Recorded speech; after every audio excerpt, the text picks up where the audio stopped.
Salve, salve, alunos e alunos, estamos de volta, queridos. Eticamente falando, eu não posso declarar voto em ninguém.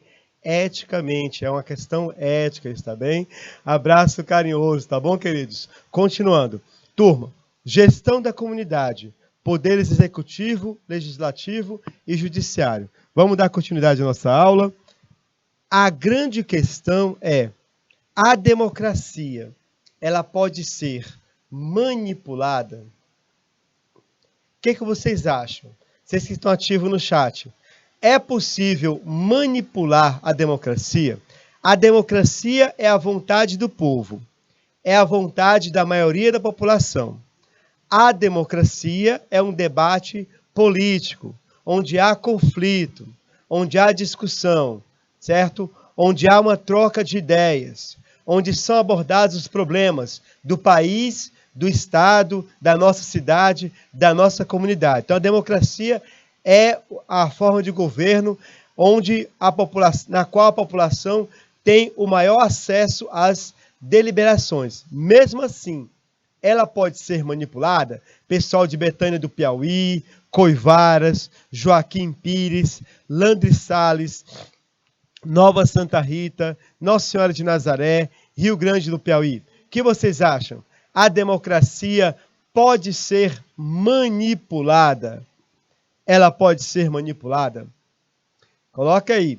Bom, quando Sócrates, filósofo grego, foi condenado à morte, ele foi levado a um tribunal onde estava reunida a maior parte da população de Atenas, e ele foi acusado de corromper os costumes da juventude. Ele foi acusado de, insultar os deuses gregos. Eram duas acusações falsas. Sócrates preparou a sua defesa. Porém, os acusadores de Sócrates, eles eram tão bons na retórica que conseguiram convencer a maioria dos cidadãos de Atenas a condenarem Sócrates à morte. Platão, ao ver o seu professor, Sócrates, sendo condenado à morte num processo, abre aspas, democrático, fecha aspas, ele viu que a democracia poderia ser manipulada. No entanto, Platão ele tem uma outra ideia de governo que não é democrática, o governo dos filósofos que consideravam os melhores, certo? Aristóteles também considerava a democracia como uma forma de governo que tinha limites, que possuía, certo, alguns problemas, principalmente relacionados à manipulação das massas. A democracia pode ser manipulada? Eu vou lhes apresentar a história de um personagem grego chamado Pisístrato. Pisístrato, ele foi um tirano da antiga Atenas, Grécia. Ele governou a Atenas entre 546 e 527. Pisístrato, ele manipulou a democracia grega 3 vezes. Ele conseguiu manipular a democracia grega 3 vezes. Karl Marx, ele tem uma frase na sua obra, O 18 Brumário, que diz assim: a história se repete.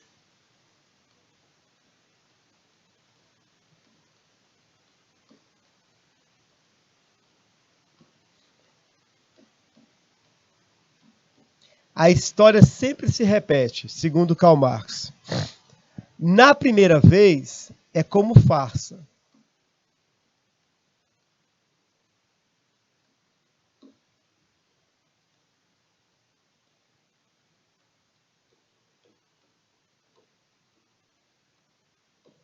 Na segunda, acho que é o contrário. A primeira vez é como tragédia e na segunda é como farsa.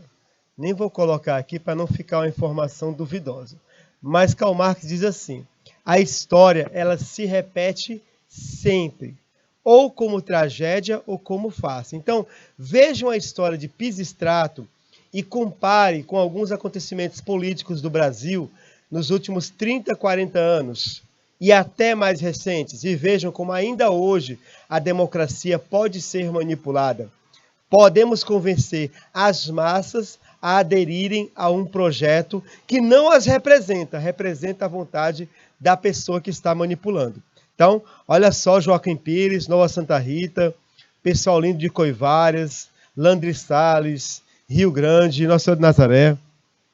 Na primeira vez, Pisístrato, o primeiro golpe dele contra a democracia, ele tramou um falso atentado contra a vida dele. Um falso atentado.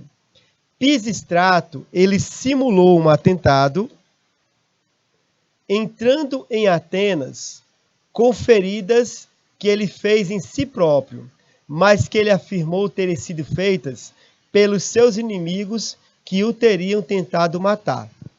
Olha só, a história se repete. Na primeira vez como farsa, na segunda como tragédia. Ele simulou um atentado contra ele. Graças a esse atentado, a população acreditou nesse falso atentado e ele conseguiu convencer a população a lhe dar uma guarda pessoal, a ter acesso à polícia, ao exército pessoal. Algo que era proibido, porque quem detivesse uma guarda pessoal poderia apoderar-se da cidade. E assim aconteceu. Com essa guarda pessoal, Pisístrato conquistou a Acrópole, instalando a sua tirania. Manipulou a democracia grega. Primeira vez, um falso atentado. Contudo, no ano seguinte, ele foi derrubado e banido de Atenas. Só durou um ano a primeira tirania dele. Bom, depois ele tentou um segundo golpe. E sabe o que foi que ele tentou? Sabe o que foi que ele manipulou nesse segundo golpe? Ele manipulou a religião. A religião é um instrumento muito poderoso de manipulação das massas. A pessoa que consegue manipular as religiões, ela chega ao poder. Chega ao poder. Nova Santa Rita. Fala baixo, Nova Santa Rita. Ela tentou manipular a religião. Ó, Pisístrato se apresentou às portas de Atenas, acompanhado por um carro, sobre o qual encontrava-se uma mulher vestida como a deusa Atena. Ele entrou com um carro na cidade, com uma mulher vestida de uma deusa, e aí as pessoas disseram, ó, a deusa Atena vai colocar Pisístrato no poder. A população foi manipulada, ela acreditou. E Pisístrato conseguiu, bem sacado, Nova Santa Rita, bem sacado. A população acreditou e Pisístrato, ó, conquistou de novo o governo, manipulando a religião. O tirano, ele ficou mais uma vez um ano governando e foi novamente deposto e expulso de Atenas. Mas ele ainda tinha mais uma carta, que era o golpe militar. Ele manipulou a democracia grega por uma terceira vez, agora usando os militares. Pisístrato, quando ele foi expulso de Atenas, ele partiu para o norte da Grécia, onde explorou prata, então ficou rico. Com a riqueza, o que ele fez? Ele montou um exército de mercenários e de simpatizantes. E com esse exército de mercenários que ele montou, ele derrotou o exército de Atenas, reconquistando o poder, dessa vez de modo definitivo. Ele governou Atenas por 19 anos, até a sua morte, que foi de causas naturais, em 527 a.C. Então, a democracia pode ser manipulada? Pode sim ser manipulada. Embora seja a melhor forma de governo, ela pode ser manipulada, principalmente se a pessoa ela consegue manipular a opinião pública, a religião e as forças armadas, tá bom? Continuando, é por isso que não gostam de professores de filosofia, porque a gente aborda alguns assuntos que muitos detestam que sejam abordados, tá bom? Continuando, gente. Vamos agora para alguns conceitos da democracia. Olha só, conceito de sociedade.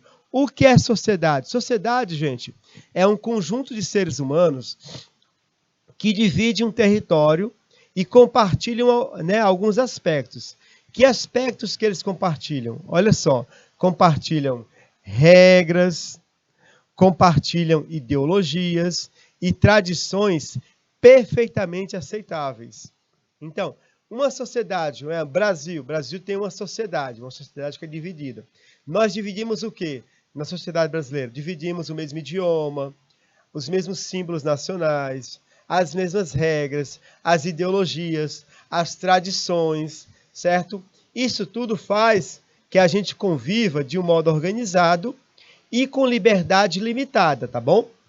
Uma sociedade, para ter harmonia, precisa haver uma limitação da liberdade dos indivíduos em prol da coletividade. A palavra sociedade, ela vem de societar, associação amistosa com outros indivíduos de um mesmo conjunto de seres. Turma, uma sociedade, para que você possa entender bem o que é como se todos nós fôssemos sócios do Brasil.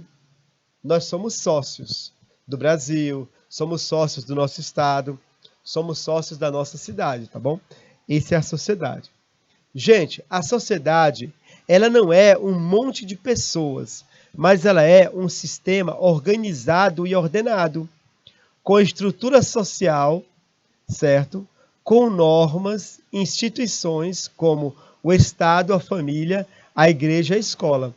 Essas instituições, elas ensinam o quê? Elas ensinam os costumes da sociedade.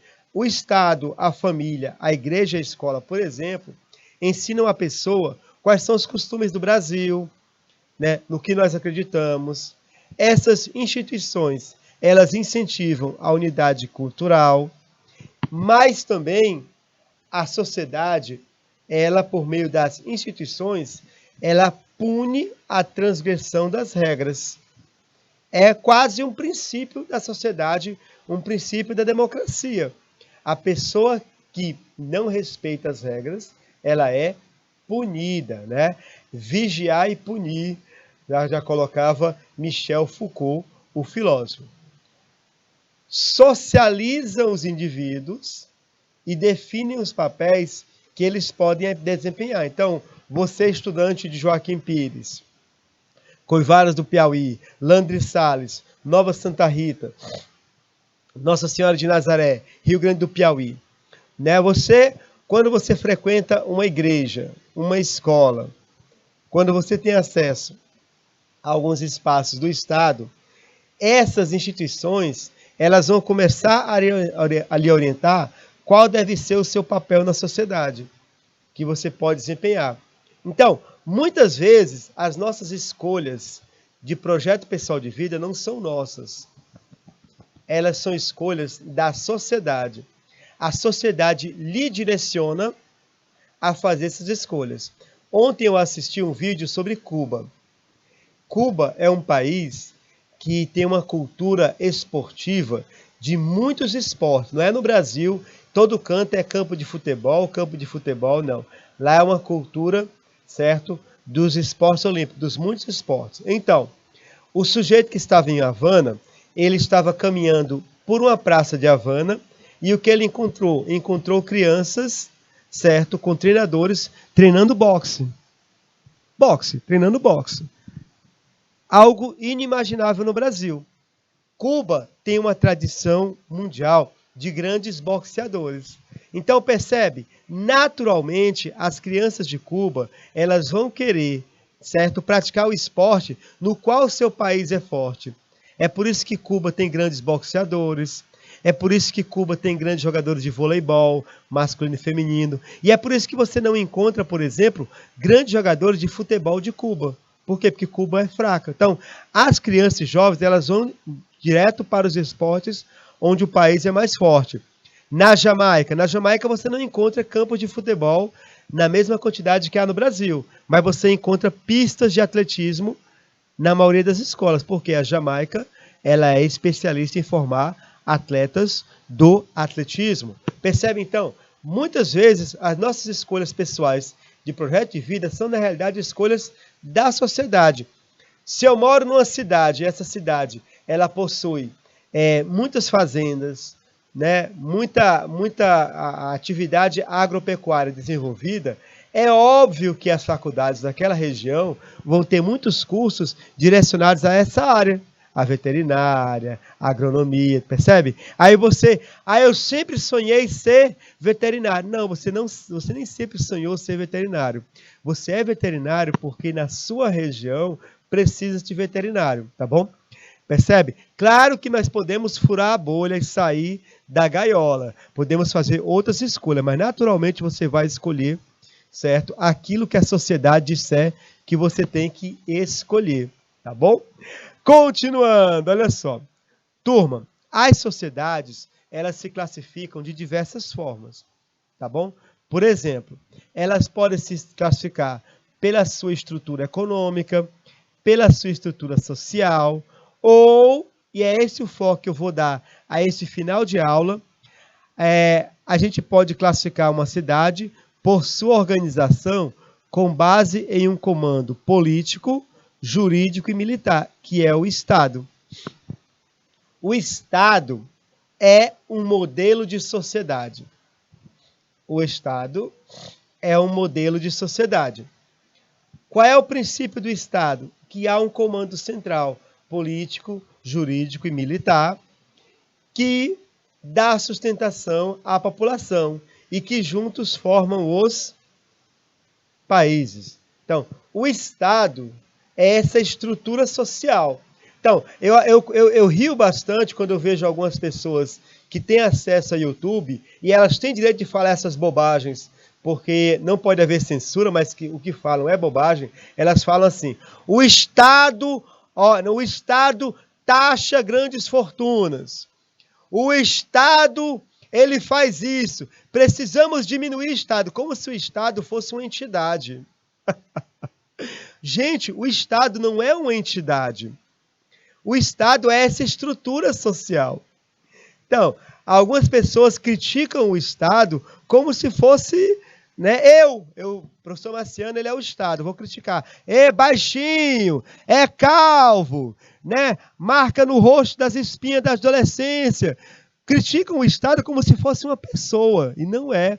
O Estado é uma estrutura. O Estado é aquilo, né? Ele é aquilo que nós fazemos dele, tá bom? Então, muito cuidado quando usar algumas expressões que você acha que estão corretas, mas não estão tão corretas. É o risco da livre expressão, você falar bobagens. Ontem, numa prova que eu apliquei, certo? Numa escola aqui em Teresina, a aluna estava certa de que a opção que ela estava marcando na prova era a correta. A pergunta era mais ou menos assim. Músculo responsável pela entrada e saída de ar quando a pessoa canta. O músculo é o diafragma, certo? Mas ela colocou pulmão. Pulmão não é músculo, é órgão. E ela estava toda assim, se achando. Essa pergunta aqui, se ninguém acertar, pelo amor de Deus, ela errou. Como eu não posso dar a resposta, eu guardei para mim, eu falei, nossa, olha só, isso que aconteceu com ela, acontece com muitas pessoas hoje. Elas falam uma bobagem e não estão percebendo que estão falando bobagem, que estão falando besteira. Mas elas têm direito de falar. Uma hora vão perceber. Perceberam? Então, continuando, turma. Tá? Temos a sociedade civil. O que é a sociedade civil, gente? É uma sociedade organizada com agenda própria. São os movimentos, por exemplo, o movimento feminista é um movimento ligado à sociedade civil, o MST, o MTST. Qual é a função e qual é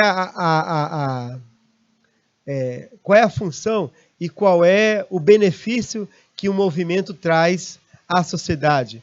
Ele pressiona o Estado por mudanças.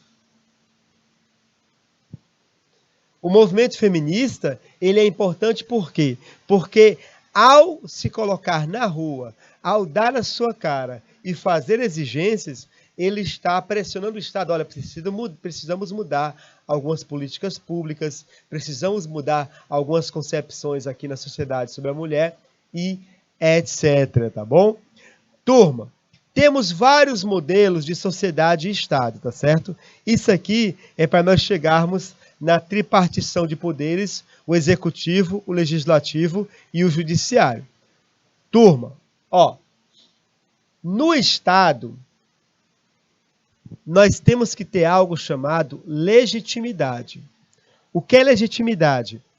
Para uma pessoa aceitar o presidente da República, ele tem que ser um presidente legítimo. De onde vem a legitimidade do presidente da República atual, por exemplo? Ele foi eleito pelo povo. Ele é um presidente legítimo. Ele conquistou mais votos. O seu discurso convenceu mais cidadãos. Então, ele é um presidente legítimo? Sim, é. Foi eleito pelo povo. Sufrágio universal. Tá certo? Em outros modelos de sociedade, a legitimidade vem por outras fontes. Por exemplo, em estados teocráticos, a palavra teo é Deus. A legitimidade vem da vontade de Deus. Professor, tem estados teocráticos hoje? Sim, por exemplo, o Vaticano, a sede da Igreja Católica. O Papa, ele representa Deus. Se ele governa em nome de Deus, ele é um teocrata.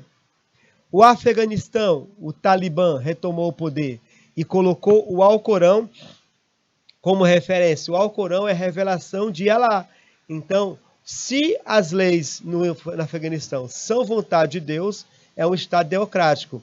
A pessoa que chega ao poder no Afeganistão, a primeira coisa que ela diz é: eu estou aqui em nome de Deus. As pessoas têm que respeitá-lo porque ele representa Deus. Assim também é o Irã. Mas nós temos também as monarquias.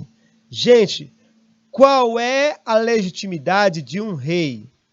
É a tradição. A tradição é que mantém a Inglaterra como um rei. A tradição é que mantém a Espanha como um rei. No caso, monarquias parlamentaristas. E também a monarquia, o rei, se coloca um pouco como representante de Deus. Se coloca, certo? Mas o principal é a tradição. O que o rei vai alegar quando ele assume o poder, quando ele sobe ao trono na Inglaterra, por exemplo? Eu estou aqui em nome da tradição da Inglaterra. A Inglaterra sempre teve uma tradição de reis. Tá bom? Nós temos também os governos aristocráticos.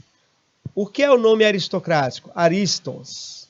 Cráticos significa governo dos melhores. Algumas pessoas na sociedade são escolhidas como melhores que as outras e elas são designadas a governar. A aristocracia não é democracia, tá bom? Por exemplo, um pensador aristocrático que nós tivemos foi Platão. Platão, ele propôs o governo dos filósofos. Ele dizia assim, olha, somente na polis quem tem condição de governar são os filósofos, porque são mais inteligentes. Então, Platão propôs, certo, que a democracia grega não fosse mais democracia, fosse uma aristocracia, que alguns considerados melhores governassem em nome de todos. A aristocracia, ela ainda existe na democracia de outra forma. Pessoal aí de Coivaros do Piauí, pessoal de Joaquim Pires, Landry Salles, Nova Santa Rita, Nossa Senhora de Nazaré, Rio Grande, vocês já perceberam que os candidatos políticos da sociedade sempre são das mesmas famílias, e que os médicos também sempre são das mesmas famílias, e que os juízes também são sempre da mesma família? São sempre as mesmas famílias, são as melhores famílias. Então, o pai foi prefeito, O filho é nobre, vai ser prefeito, o filho do filho vai ser prefeito, o sobrinho vai ser vereador, o tio vai ser deputado. Então, o Brasil é um país aristocrático nesse sentido. São sempre as mesmas famílias que governam o Brasil, que estão nos cargos de poder. Elas governam o país, principalmente nas cidades, certo?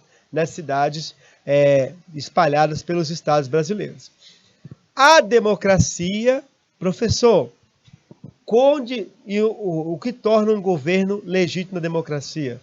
É o povo, por meio do voto. Na democracia, a legitimidade é da vontade do povo. É por isso que há eleições. A eleição ela vai mostrar a força política do candidato.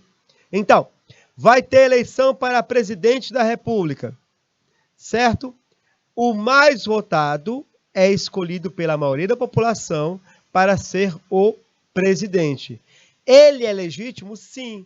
De onde vem a legitimidade? Da vontade do povo. Ah, mas eu não votei nele. Você não votou nele, então você vai fazer oposição. Mas você não pode derrubá-lo. Essa é a questão. Meu candidato não venceu, eu faço oposição. Eu critico, eu aponto os erros da administração dele, eu vejo onde ele pode melhorar, eu vou ao jornal e falo, olha, ele está fazendo isso, isso e aquilo errado, dando o direito do governante também se colocar, explicar-se, entendeu? Então, na democracia, todo representante eleito é legítimo. Sua legitimidade vem da vontade do povo. Então, se seu candidato perdeu, né, nas eleições, vai perder ou está perdendo, você tem que aceitar isso com naturalidade, tá certo? Assim é a democracia. Tem também sociedades que são apátridas, por exemplo, os ciganos. Os ciganos é um povo, uma nação espalhada pelo mundo que não tem algo básico que é terra e água, né? Um território para morar, tá bom? Então vamos lá, gente. Eu vou pular isso aqui para chegar logo no que importa, que são os 3 poderes, até porque a aula está chegando ao seu final, tá bom? Gente, o Estado brasileiro, a democracia brasileira, ela tem na sua essência a tripartição de poderes. O que são isso? O Estado é formado por 3 poderes em diferentes áreas. Tem o poder legislativo, elabora as leis, o poder executivo executa as leis e o poder judiciário julga as leis. Essa teoria da separação dos poderes, ela foi desenvolvida lá atrás, no século XVII, pelo filósofo francês Montesquieu, na sua obra O Espírito das Leis. É uma obra muito interessante, vale a pena. Ela está na internet, no PDF. Vale a pena ler essa obra para a gente ver a essência do Estado brasileiro, tá bom? Aí, qual é a ideia de haver 3 poderes? Primeira, não ter um ditador.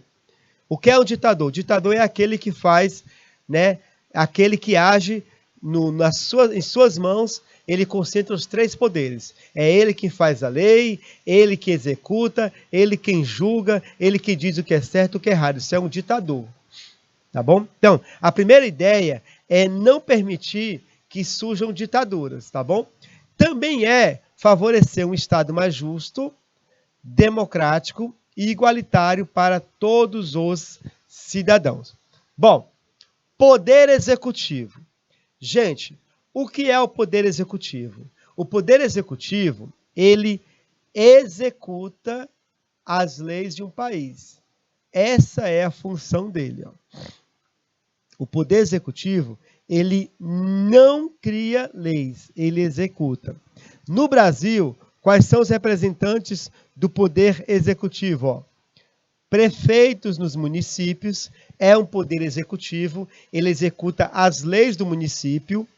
Governadores nos estados é o poder executivo, o governador ele executa, certo? As leis do estado. Carlos Eduardo Barros da Silva, abraço carinhoso, meu querido, salve, salve, alegria, alegria. E o presidente ele executa as leis, tá bom? Como vivemos numa democracia e num sistema tripartidário de poder, ou seja, o poder é dividido em 3 instâncias, o poder executivo, ele não pode legislar. Ou seja, o presidente, o governador, o prefeito, ele não pode criar leis. Não é atribuição dele. Certo? Salvo em situações específicas, como, por exemplo, uma medida provisória. Um presidente, por exemplo, ele pode criar uma medida provisória. É uma norma com força de lei que é editada pelo presidente em situações de urgência. No entanto, a medida provisória, ela tem um prazo de validade. O presidente, ele coloca a medida provisória, tá bom? Essa medida provisória, ela precisa ser votada pelo Congresso Nacional, pela Câmara e o Senado. O Congresso Nacional, ele aprova ou desaprova a medida provisória. Por quê? Porque é o Poder Legislativo que pode criar leis.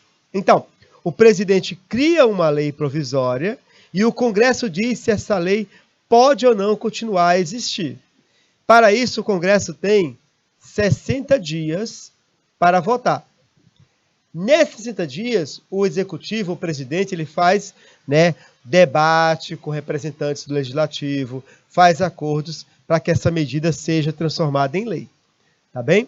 Mas o presidente possui o poder de vetar uma lei ou vetar parte dela.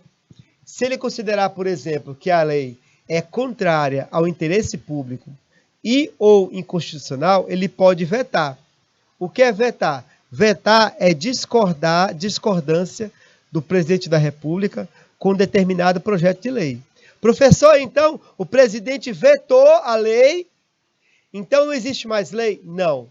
Lembre-se que criar leis é atribuição do poder legislativo. Quando o presidente veta uma lei, essa lei volta ao Congresso, volta ao Senado, volta à Câmara Federal e eles vão rediscutir a lei, rediscutir o veto. Eles podem, inclusive, derrubar o veto do presidente, falar, não, o presidente está errado. Ele está errado aqui nesse veto, vamos derrubar esse veto e derruba o veto, tá bom? Mas, geralmente, são feitos acordos políticos para um veto ou para uma medida provisória. Poder legislativo. Poder legislativo, gente, ele apenas cria ou modifica as leis. Poder legislativo não manda no Brasil, certo? Não é o executor das leis no Brasil. Ele cria as leis, tá bom? Ele propõe leis destinadas a conduzir a vida do país e de seus cidadãos. O Poder Legislativo, ele é composto pelos parlamentares. Nos municípios, o Poder Legislativo são os vereadores. No Estado, são os deputados estaduais. E, em nível federal, no Brasil, deputados federais e senadores, que ocupam o Congresso Nacional. O Poder Legislativo, ele fiscaliza o poder executivo, está bem? Olha só que interessante. O último poder que eu considero, se não o mais importante, um dos mais importantes, é o judiciário. Por quê? Ele é o responsável por julgar os crimes e avaliar as leis. É o poder judiciário que decide se as leis são constitucionais, obedecem à Constituição ou são inconstitucionais. O Poder Judiciário, ele tem a função, portanto, de aplicar a lei, julgar e interpretar os conflitos que há na lei. Quando duas partes não concordam com relação a uma lei, quem vai julgar qual parte está errada ou certa é o Poder Judiciário. Turma, volto a repetir, o ministro do STF, ele tem uma dignidade que não pode ser atacada da forma como acontece hoje em dia. Assim como não é certo uma agressão, uma ofensa moral ao presidente, também não é correto uma agressão, uma ofensa moral ao ministro do STF. Ambos são poderes da República com a mesma dignidade. Só que o presidente, ele executa as leis, ele tem a função, e o ministro do STF tem outra função. Então, vocês que gostam de falar demais em redes sociais, muito cuidado. Ofendeu um ministro do STF é como ofender o presidente da República. Arque com as consequências depois da sua fala descontrolada, tá bom? Muito juízo. Democracia é conflito, não é ofensas, não é bagunça, não é violência, tá bom? Ele é representado pelos juízes e desembargadores. A fraqueza do judiciário, a fraqueza dele, é que ele não é eleito democraticamente pelo povo. É uma fraqueza do Poder Judiciário, certo? Por exemplo, no STF, as indicações aqui para ministros, elas são, de certa forma, políticas. O presidente que nomeia os ministros, ele nomeia juristas que estão mais alinhados ao seu pensamento político, tá certo? Porém, tá bom? Mesmo com essa fraqueza, é um poder da República essencial. Quando você é acusado injustamente de um crime, a quem você recorre? Você não vai para o prefeito, você não vai ao deputado, você vai a um advogado, ao Poder Judiciário, você recorre ao sistema judiciário. O judiciário é a nossa última instância. O judiciário, querido aluno, é a nossa tábua de salvação. No momentos em que nossos direitos são desrespeitados. Ofender o judiciário é a gente abrir mão de um poder que nos protege da tirania, nos protege da inconstitucionalidade, nos protege da irresponsabilidade política. Professor, eles são perfeitos? Não são perfeitos, são seres humanos como nós, mas é a eles que nós devemos confiar em muitas situações. Uma pessoa humilde que tem uma casa invadida por uma pessoa milionária, se ele comprovar que aquela sua casinha é dele, o judiciário vai dar ganho de causa para ele. Perceberam? E não para o grande milionário poderoso. Por quê? Porque a justiça é cega. Ela não vê renda, ela não vê etnia, ela não vê posição. Ela vê a pessoa humana, tá bom? Sua principal instância é o Supremo Tribunal Federal. Turma, quando não existem leis no Brasil, no país, o judiciário, ele faz interpretações de leis para abordar assuntos que não são abordados. Então, ele não está criando uma lei, mas ele está interpretando uma lei. Por exemplo, o Brasil, vergonhosamente, o Brasil não tem uma lei contra a homofobia. Não existe uma lei contra a homofobia no Brasil. Isso é uma vergonha. O Brasil não protege os homoafetivos. Diante da situação, o Supremo Tribunal Federal decidiu que, enquanto o Legislativo não cria essa lei, todas as condutas homofóbicas e transfóbicas serão enquadradas na lei do racismo. Então, se você tem a péssima prática de ser homofóbico, você é racista. Você vai ser punido de acordo com as leis do racismo. Por isso, quando um indivíduo é agredido por palavras ou fisicamente por conta da sua orientação sexual, ele é protegido pelo artigo 20 da lei do racismo. Praticar, induzir ou incitar a discriminação ou preconceito de raça, cor, etnia, religião ou procedência nacional, pena reclusão de 1 a 3 anos e multa. Quer dizer, na falta de uma lei, o Supremo Tribunal pode ter essa atribuição.